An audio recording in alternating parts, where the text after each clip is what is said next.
Mga kapatid, openin natin ang ating mga Biblia at samahan niyo akong magbasa sa salita ng ating Panginoon. Na matatagpuan dito sa Isaiah 43 at verse 18-19. Huwag ninyong alalahanin ang mga dating bagay o isaalang-alang man ang mga bagay ng una.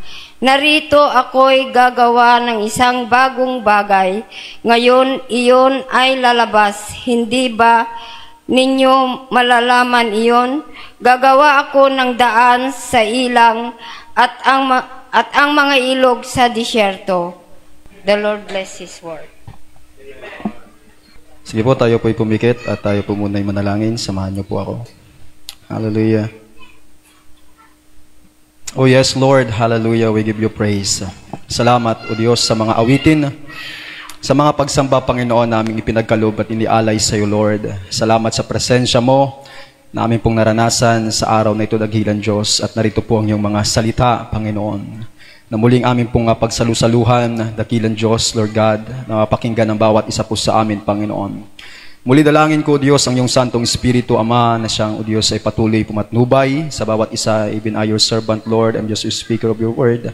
Let the guidance of your word, Father God, Panginoon, at kung saan namumutawi sa bibig ng iyong abang libing lingkod ay ang kalooban lamang, ang salita mo lamang, dakilang Diyos. Ama, salamat sa iyo, tinatanggap namin ang tagumpay na galing sa iyo sa araw na ito. Salamat, Ama. This is our prayer, Father God, in Jesus' name. Everybody say Amen.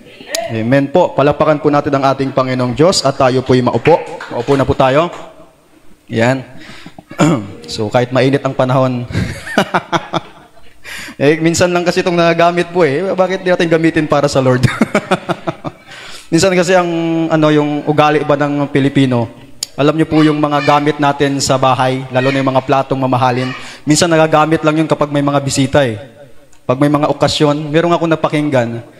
Dapat yung mga gamit na occasional lang ginagamit, dapat ginagamit natin para sa Panginoon. Ito po, sa kasal ko lang ito nagamit.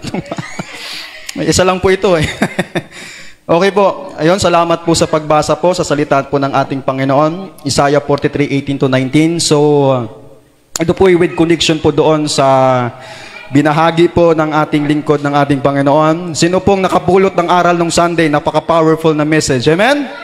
Hallelujah. The power, the ultimate power of... Okay.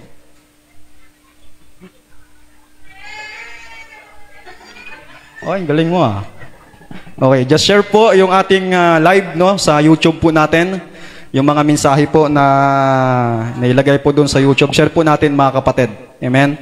Hallelujah. Para marami pa pong maabot na kaluluwa. Yan po yung purpose natin, mga kapatid. So Isaiah chapter 43 verse 18-19, pinamagatan po natin itong remember not the former things. Huwag na raw po natin alalahanin yung mga bagay na lumipas. Okay? Bakit po? Bakit po kaya ganito yung pananalita ng ating Panginoon? Usually ito po ay pananalita, wordings po ng Lord doon sa bansang Israel. Okay?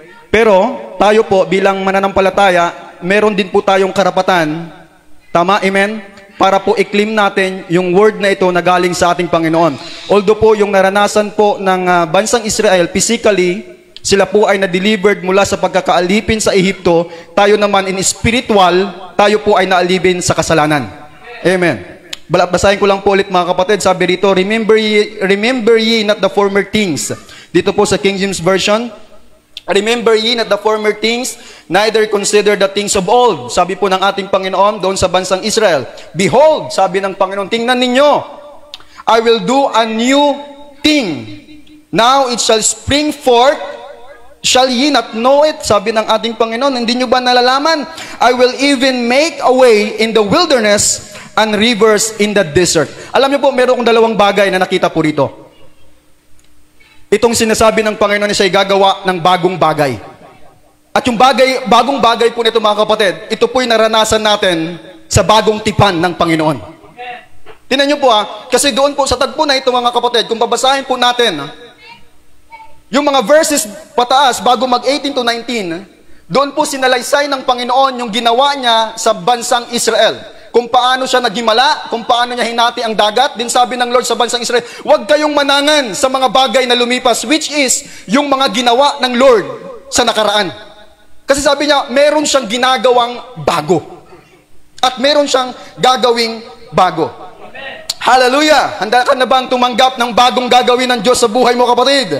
Amen? At tumalakpak yung mga nakaranas na merong ginawang bago ang Lord sa buhay mo.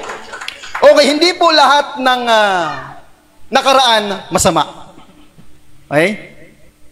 Hindi po lahat ng lumipas sa buhay natin masasama. Meron pong magaganda. According sa sulat ni David in Psalms 103, alam niyo yung word? Sabi doon, bless the Lord, O my soul, and all that is within me, bless His holy name, bless the Lord, O my soul, and forget not all His benefits. Huwag ninyong kalimutan yung ginawa ng Panginoon. Huwag mong kalimutan yung ginawa ng Panginoon sa buhay mo. Anong ginawa ng Lord? Who forgive it all thine iniquities. Sino pang pinatawad ng Panginoon dito? Amen. Sabi dito, who forgive it all thine iniquities, who heal it all thy diseases. Sabi ni David, who redeem it their life from destruction, who crown it they with loving kindness and tender mercies. Dito sinalaysay ni David yung ginawa ng Lord sa kanya sa mga panahong lumipas. Kaya hindi lahat ng lumipas masama. Kung meron man tayong alalahanin, yun ang ginawa ng Diyos sa atin sa panahong lumipas. Amen po ba? Amen po ba? Amen? Hallelujah. So makita natin mga kapatid, purihin po natin ang ating Panginoon. Dito po, makita po natin na kung saan ay exclusively,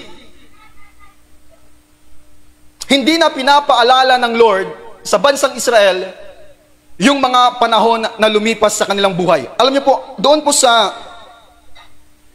Exodus chapter 16 verse 2 to 3 or then Numbers 14 verse 2 to 4, ayon po sa aking pag-research mga kapatid, noong ang bansang Israel inilabas sa Ehipto, dumating sa kanilang puso yung pagrereklamo.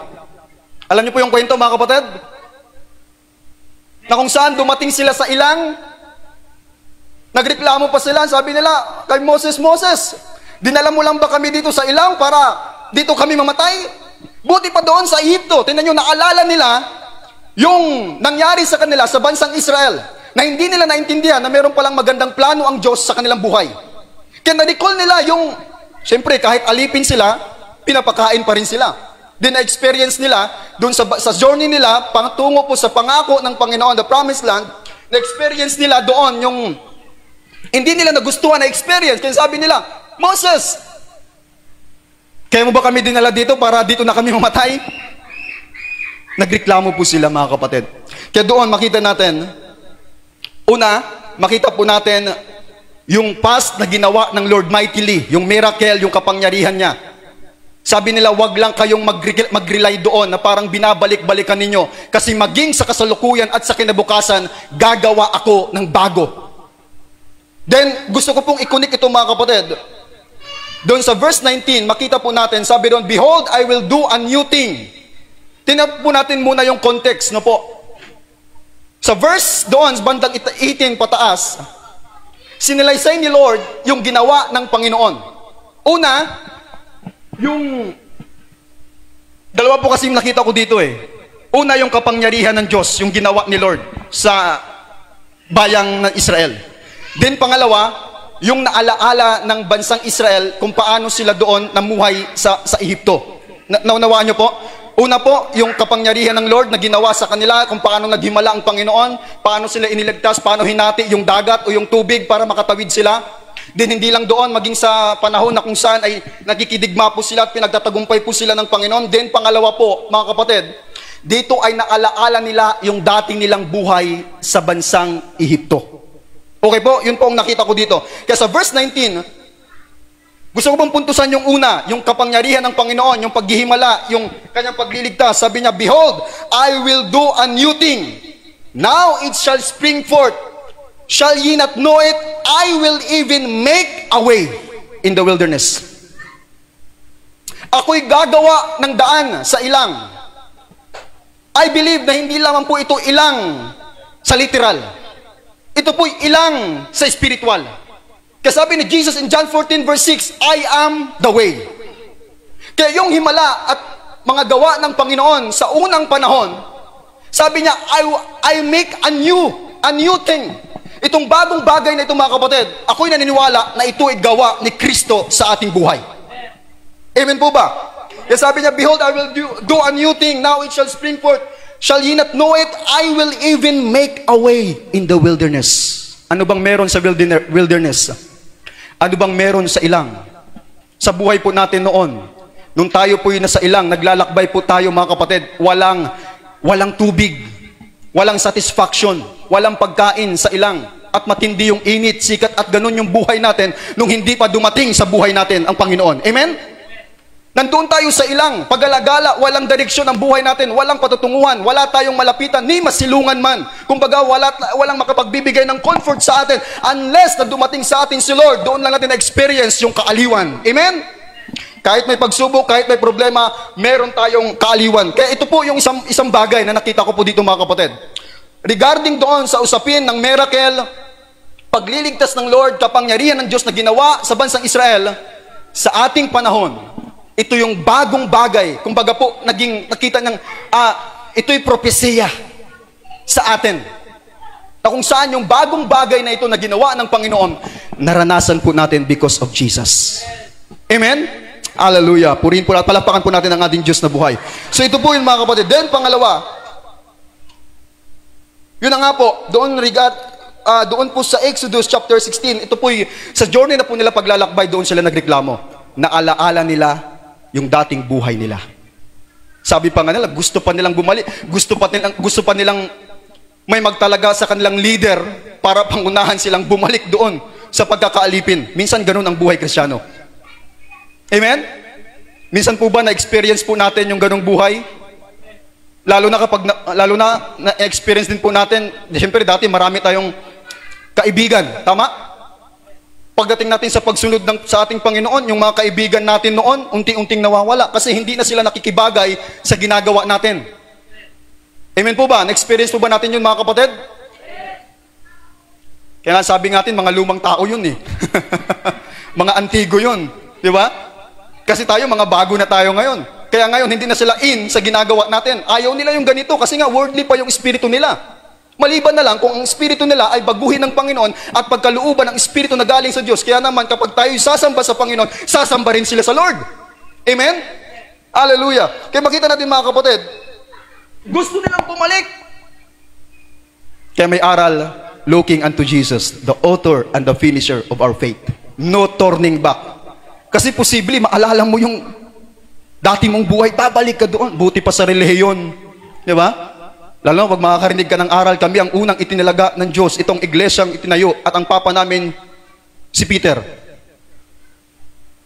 Pwede tayong maligto kasi naalala natin. Pero sabi dito, remember not the former things. Huwag na nating alalahanin daw po mga kapatid, yung mga bagay na lumipas. Tingnan nyo po, meron po kasing danger, makita natin, merong danger po kapag ang tao ay nag-dwell sa past. Kapag ang tao, kumbaga, yung dwelling sa NIV na ginamit, dwelling po. Yung nananahan, kumbaga nakatira ka sa nakalipas na panahon. Meron pong danger po doon mga kapatid. But anyway, hindi po, mamaya, anon po natin yung mga kapatid. So dito po, makita natin, ang sabi ng Panginoon, remember not the former things. So yung pinaka-main point ng tema, o yung mensahe ng Panginoon, forgetting the former things is crucial to embracing God's new things in our lives. Kasi sabi niya, behold. Sabi niya, behold, I will do a new thing. Kaya makita natin, hindi mararanasan ng isang tao ang bagong bagay kung ikaw ay nananahan pa rin sa lumang panahon. Kaya hindi natin pwedeng makamtan yung inihanda ng Diyos sa hinaharap kung nanatili pa rin tayo sa nakaraan. Kaya sabi dito, yung pinaka-main point ng salita ng Panginoon, forgetting the former things is crucial. Importante yung pagkalimot natin sa mga bagay na nakaraan. Bakit? Kasi para ma-embrace natin yung mga bagong bagay na inihanda ng Diyos sa buhay. Kasi meron siyang pangako eh. Tama, amen? Meron pangako ang Panginoon na bagong bagay sa atin. Pero pag once ikaw at ako ay nananahan pa rin sa lumang panahon, sa nakaraan, paano natin mararanasan yung bagong bagay na inihanda ng Diyos sa buhay natin? Kaya dito sabi niya, very crucial po ito sa atin mga kapatid. Bilang mga anak ng Panginoon, na kailangan nililimot natin. Wow! Ang daling sabihin. Nililimot natin. Kaya makita natin mamaya mga kapatid kung paano natin ma-let go yung mga bagay sa nakaraan. Hallelujah. Sabi ni Paul sa Philippians chapter 3 verse 13 to 14, Brethren, I count, wow, kabulol-bulol na. Brethren, I count not myself to have apprehended, but this one thing I do, forgetting those things which are behind. Ulitin ko po. Brethren, I count not myself to have apprehended, but this one thing I do, isang bagay ang aking ginagawa, forgetting those things which are behind. Nililimot ko ang mga bagay na nasa likuran, sa mga nasa nakaraan. And reaching forth unto those things which are before, I press toward the mark for the prize of the high calling of God in Christ Jesus. Even Apostle Paul, na-experience niya, at naibahagi rin po ito ni Bishop nung Sunday. Tama, amen? Nalala niyo po? Nakut rin po ito ni Bishop nung Sunday about forgetting, pagkalimot sa mga bagay. Even Apostle Paul, na-experience po niya ito. Nililimot niya yung mga bagay sa nakaraan. Kasi isa lang ang goal niya, ang makilala ang Panginoon. Amen? Mawin niya si Kristo. Kaya ito po mga kapatid, even si Paul, alam natin, he is the man, no? Siya po'y tao ng Diyos, siya po'y anak ng Diyos, siya po'y lingkod ng Panginoon, at napakarami niyang revelation, kapahayagan na galing sa ating Panginoon.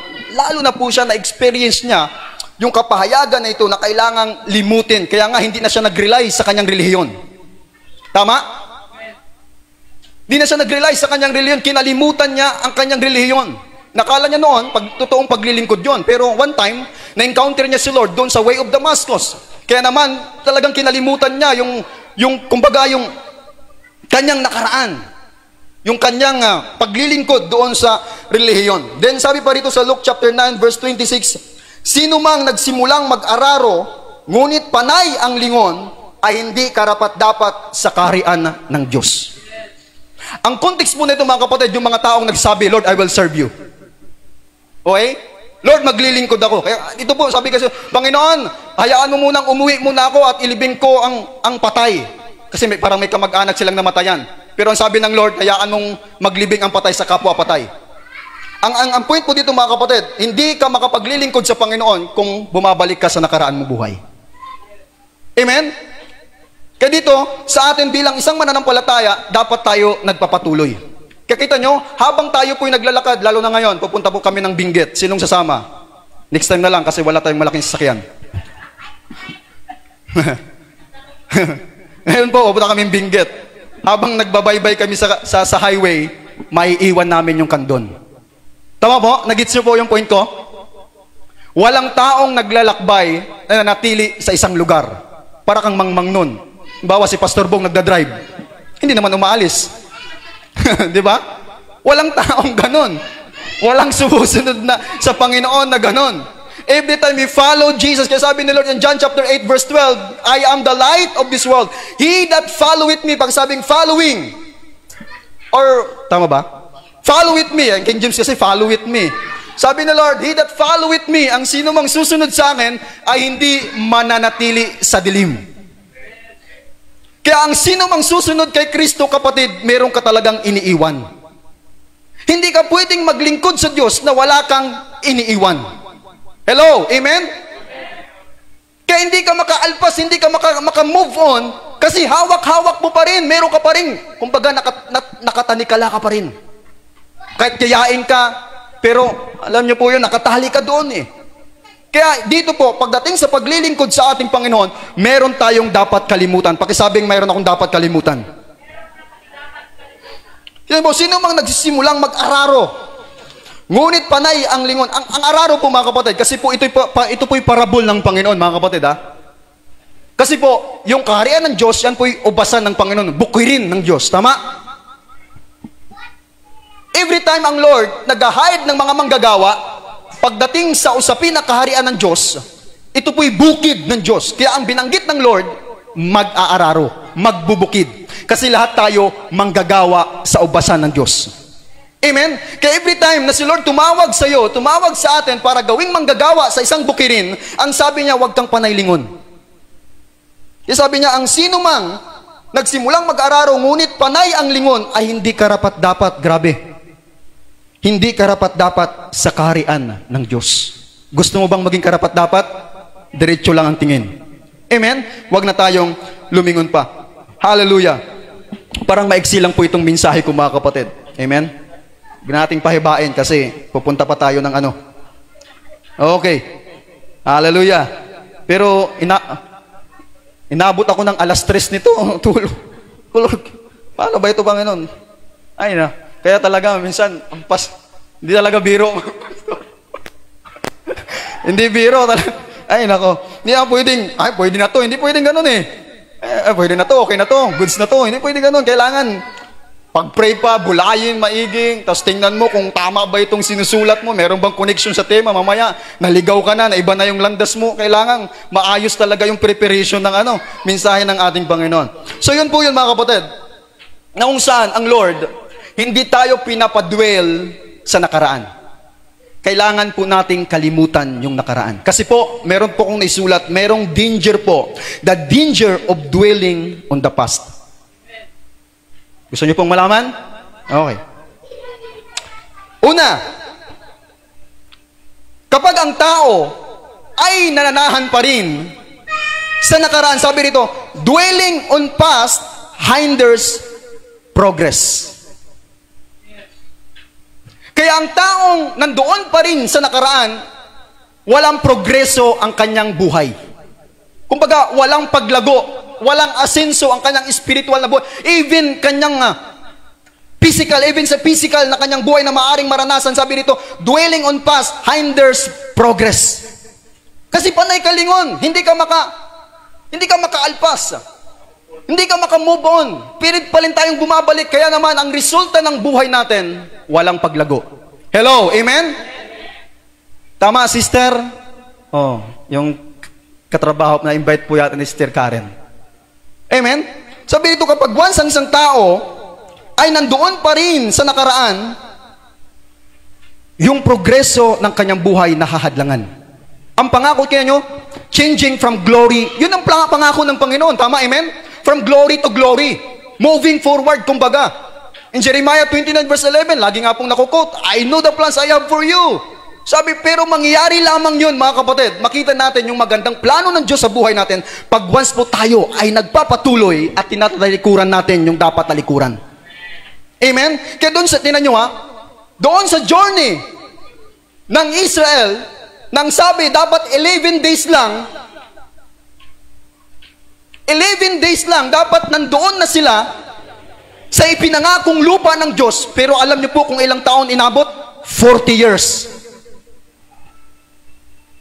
Imagine, 11 days, naging 40 years. Paano nangyari yon? Kasi hindi nila nakakalimutan, buti pa doon, Moses, buti pa doon, ibalik mo kami doon. Nandoon pa rin sila. Kaya ganun din po pala sa mga Kristiyano, mga kapatid. Kaya pala, nade-delay, naantala, yung ipinangako ng Diyos sa buhay ng isang mananampalataya, kasi naman binabalik-balikan pa rin niya yung luma niyang buhay, yung nakaraan ay isip pa rin niya, hindi siya makaalpas. Ang sabi ng Lord, meron akong bayan na inihanda sa inyo. Usually, nangyari lang yun doon kay Juan Nung namatay si Moses, pumalit si Joshua, doon lang nangyari yun. Pero ang tagal ng panahon, doon sa life, pangunguna ni Moses, kasi naman napakatigas. Nandun pa yung unbelief ng bansang Israel. Kaya naman yung 11 days na dapat nakamtan na nila yung pangako, umabot ng 40 years. Ang tagal, mga kapatid. Amen? Ang tagal. Kaya dito, tinan nyo po, ito po yung danger po sa atin bilang isang mananampalataya. Ito po yung isang bagay na dapat pinapaiwas sa atin ng Panginoon. Dwelling on past hinders progress. Gusto ng Diyos sa buhay, mga kapatid, maranasan natin yung progresibong buhay. Amen? Sino po ang gustong ang buhay niya ay patuloy na lumalago? Amen, lahat po tayo. Even our Lord, gusto niya mangyari sa atin yun. Gusto niya, hallelujah, glory to God, mayroong pagbabagong mangyari sa buhay po natin. Kaya lang, ang nangyayari po kapag ang tao ay bumabalik at lumilingon pa rin sa nakaraan, di siya makapagpatuloy. Tingnan niyo yung buhay ni Lot. Sabi doon sa New Testament, remember Lot's wife. Di ba? Alalahanin ninyo ang buhay ni Lot, yung asawa ni Lot. Ang instruction, huwag kang lumingon. Pero ayaw nakinig, lumingon.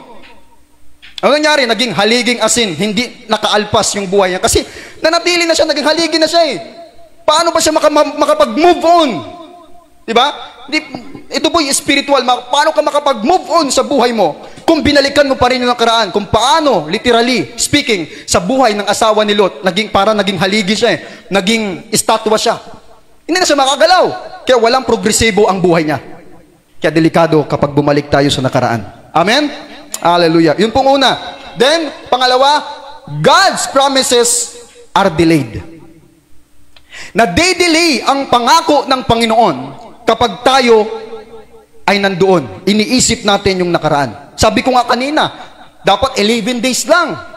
Matanggap nila yung pinangako ng Diyos na kung saan bayan na sagana with flowing, diba? Honey, diba? With milk and honey na flowing po yung ganong inihanda ng Lord sa kanila. Pero ang nangyari, napakatagal. Na-delay yung pangako ng Diyos, yung hinihanda ng Diyos sa kanila, kasi naman, bumabalik sila sa nakaraan. Hindi sila nagpapatuloy, mga kapatid. Then, pangatlo, ito pong napakaganda. Kapag ang tao ay bumabalik sa nakaraan, usually kasi naiisip natin ngayon, hindi lang yung lumang buhay. Okay? Hindi lang yung dating buhay natin, bisyo, alam natin yon. Yung old life natin, hindi lang yon. Minsan, naiisip natin yung nagawa. Nabanggit na ito pero hayaan nyo lang na ibanggit ko rin po kasi kasama ito doon sa danger of dwelling on the past. Hindi lang po natin pinag-uusapan dito yung buhay natin noon na makasalanan. Amen? Hindi lang po, kundi yung mga taong nakapanakit sa atin. Tama? Yung mga taong nakagawa sa atin ng masama. Yung mga taong nakapag-agrabyado sa atin. Sabi rito, kapag ang tao ay nag-dwell doon sa mga bagay na yon, nagkukos ito ng bitterness sa kanyang puso. Kita nyo, binubulay-bulay ko nga, ang taong may kapaitan sa puso, kapag makita, kahit nga sa Facebook, hindi makapag-like Di ba? Kapag mayroong achievement yung taong yon, hindi siya matutuwa. Kasi mapait, hindi malang, congrats, hindi malang makapag-praise God, hindi malang makapag-like, kasi hindi siya natutuwa. Papait nga Papait nga, kaya lahat ng nakikita niya, masama. Kaya sabi doon, di ba, kapag ang mata mo ay madilim, lahat ng nakikita mo, masama talaga sa kanya. Kaya ito po ang resulta, mga kapatid. Kapag ang tao ay nag-dwell doon, nanangan doon sa nakaraan, yung puso niya ay nagiging mapait. Kaya pag makita mong nagsasakses ang isang tao, hindi ka natutuwa. Ang naiisip mo, babagsak din yan. Di ba? Yung lakas ng babagsak din yan isang araw. Wala. Ang sabi ng Bible, magalak kayo sa mga nagagalak. Hello, amen? Ang sabi ng Bible, magalak kayo sa mga nagagalak. Yun yung payo sa atin ng Panginoon. Kaya lang, pag once ang isang tao ay mayroong kapaitan sa puso, kahit nagagalak ng kanyang kapwa, hindi niya magawang magalak. Mapait nga Amen? Yun po ang sign na napagbulay-bulayan ko. Kapag ang tao ay may kapaitan sa kanyang kapwa, anumang achievement, anumang success ng kanyang kapwa, lahat yung negatibo para sa kanya. Amen? Hindi siya matutuwa. Kasi nag-dwell ka doon sa past. Nag-dwell ka doon sa nagawa ng tao, nangyari sa tao. Nag-dwell ka doon. Kaya naman, yung puso mo, yung puso ng isang taong ganon, ay nagkaroon ng kapaitan. Hindi niya magawang matuwa sa taong natutuwa. Amen? Agree po ba kayo sa akin, mga kapatid? Ito pong nangyayari. Kaya ito po yung danger, mga kapatid. Kaya kita nyo, yung aral po nung Sunday pa lang, dinugtungan ko lang po ito, mga kapatid. Amen? Kasi napakagandang mensahe para sa ating lahat. Na kung saan, kapag ang tao, alam nyo po, dati po naisip ko na yun, napagbulay-bulayan ko na rin to.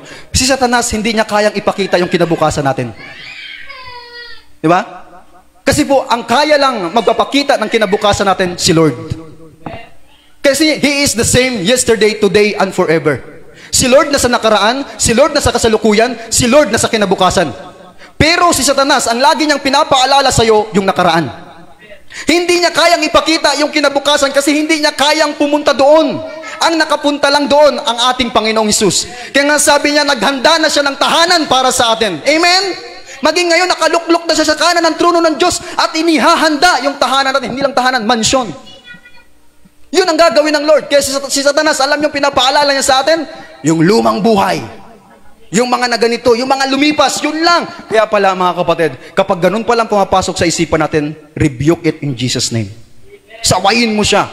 Kasi hindi yung galing sa Diyos. Satanas, lumayas ka, sinungaling ka. Yung pinapaalala mo, laging lumipas. Amen? Laging nakaraan. Even yung kasalanan natin noon, pinapaalala pa rin niya. Hello? Amen? Kaya kahit hiningi mo na ng tawad noon, ihihingi mo pa rin ang tawad ngayon. Kasi pinaalala, ganito ka noon.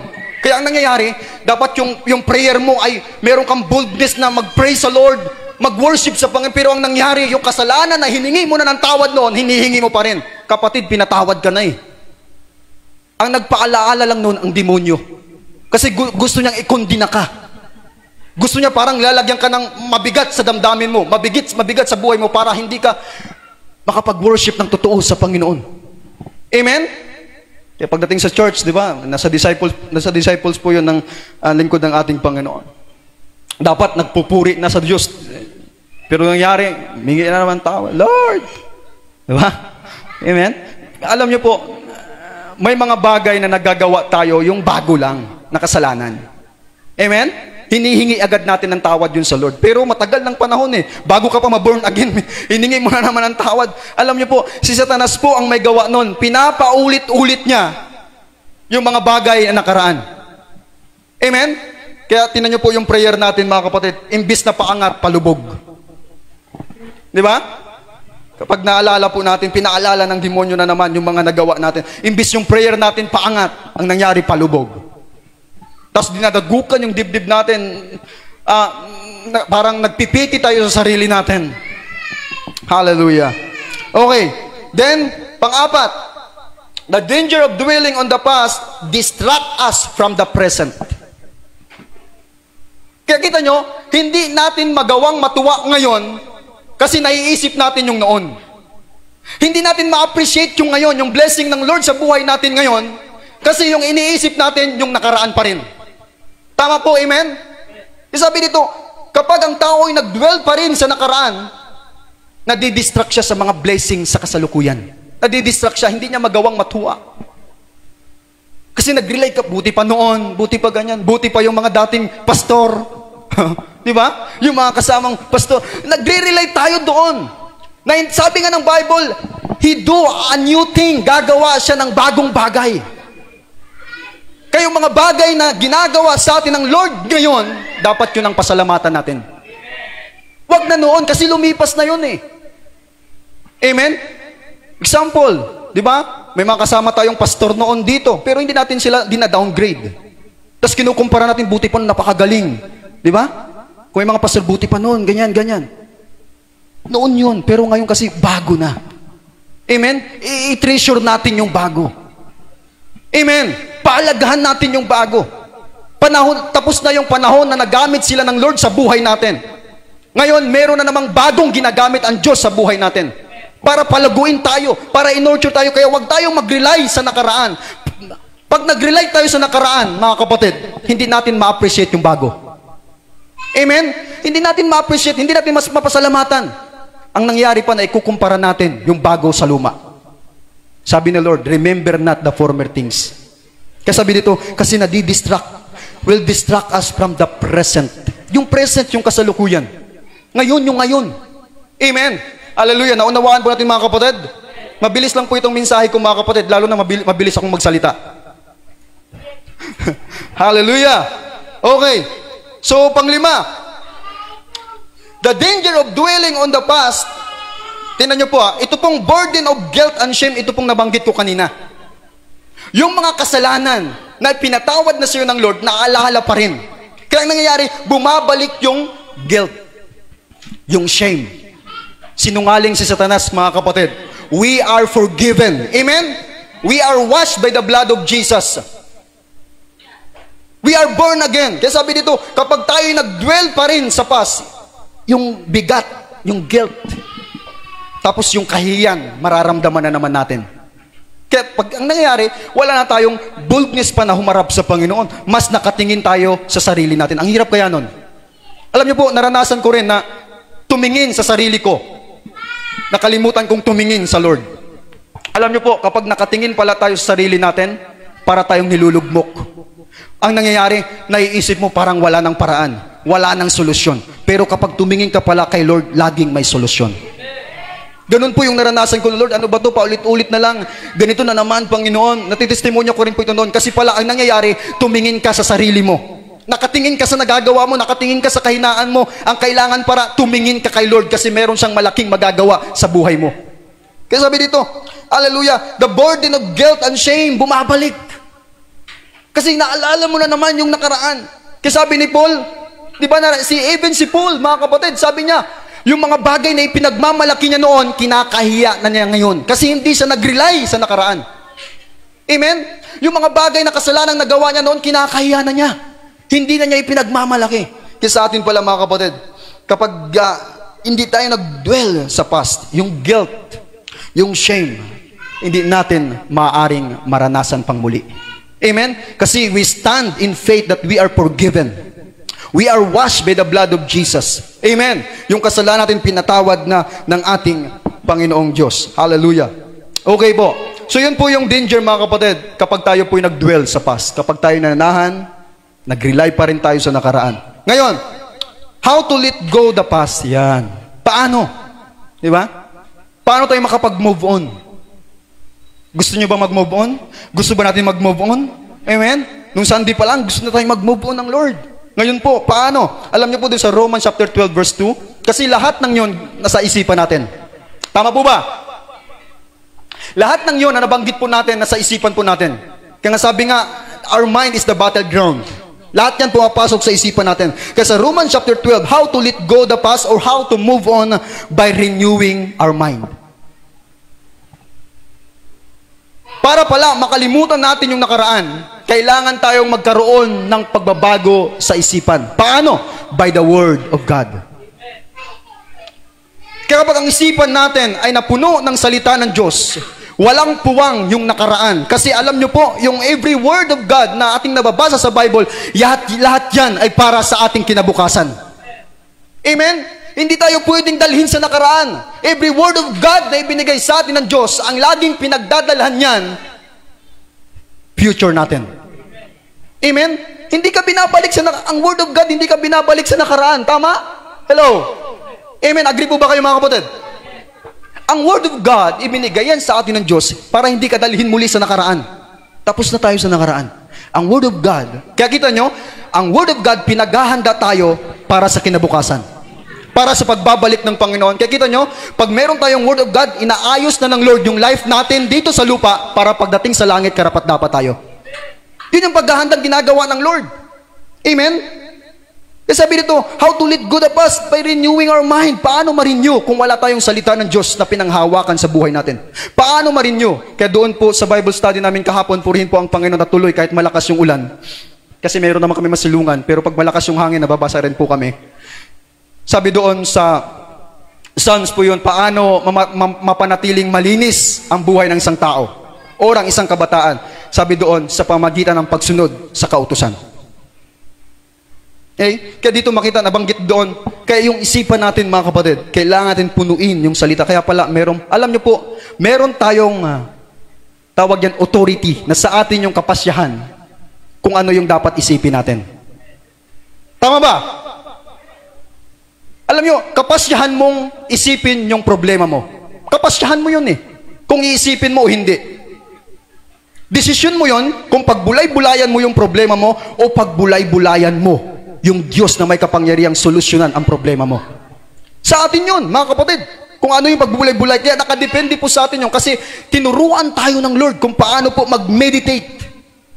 Tinuruan tayo ng Panginoon kung paano pagbulay-bulayan. Kaya kita nyo, kapag nabulay-bulay natin yung pangit, yung negatibo, di ba sabi nga, naapektuhan yung buhay natin, naapektuhan yung damdamin natin eh. Amen? Naapektuhan kasi po, mali yung na-meditate natin. Mali yung napagbulay-bulay natin. Kaya dito po, para tayo makapag-move on, be renewed in your mind, sabi ni Lord. Be renewed in your mind be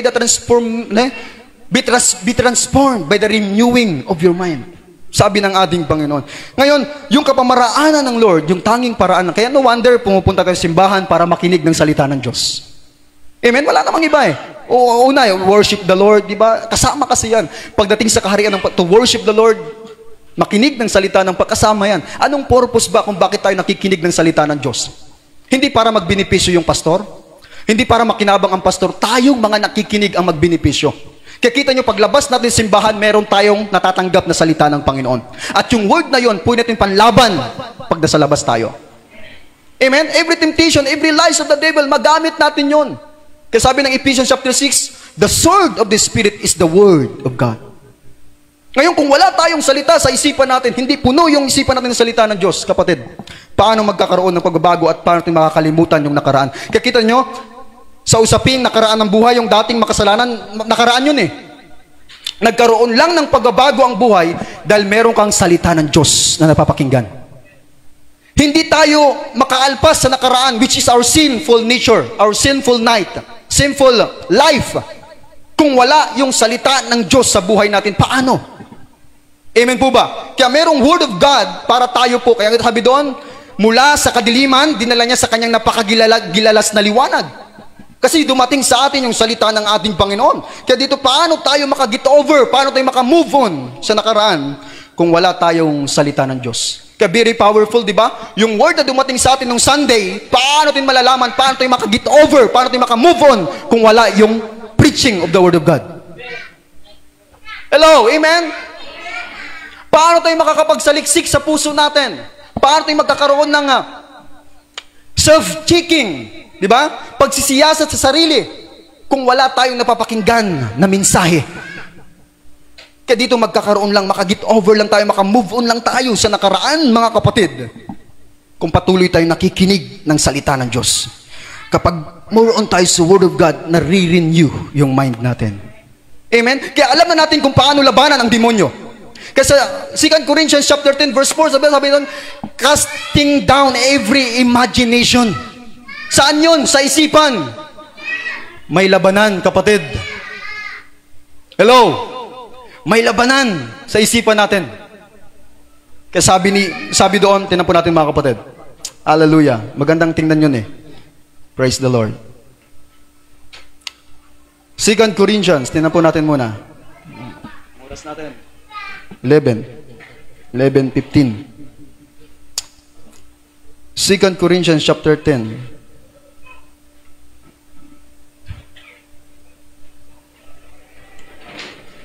Okay.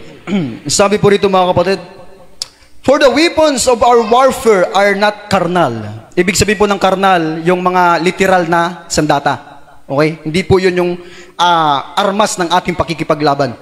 For the weapons of our warfare are not carnal, but mighty through God to the pulling down of strongholds, casting down imagination and every high thing that exalted itself against the knowledge of God, and bringing into captivity every thought. And bringing into captivity every thought to the obedience of Christ.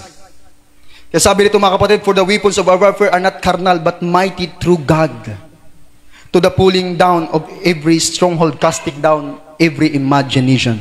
Sa ibang translation, every evil imagination. Ano yun? Hindi natin kayang baguhin yung isipan. Hindi natin pwedeng magtagumpay sa isipan natin kung wala yung salita ng Diyos. Kasi yung armas lang na ibinigay sa atin ng Panginoon, the Word of God. Amen? Salita ng Diyos. Kaya naman kapag pinaalala sa atin muli yung nakaraan, meron kang Word of God na pwede mong ipanglaban. Yung message nung Sunday, pwedeng ipaglaban yon kapag dumating sa atin, yung pinapakita na naman sa atin, pinapaisip na naman sa atin, yung mga nagkukos ng bitterness and unforgiveness sa puso natin, panlaban mo yun. Amen po ba? Panlaban natin yun. Every word na napapakinggan natin, sa preaching, sa pagbabasa natin ng salita ng Diyos, armas natin yun para isang galang.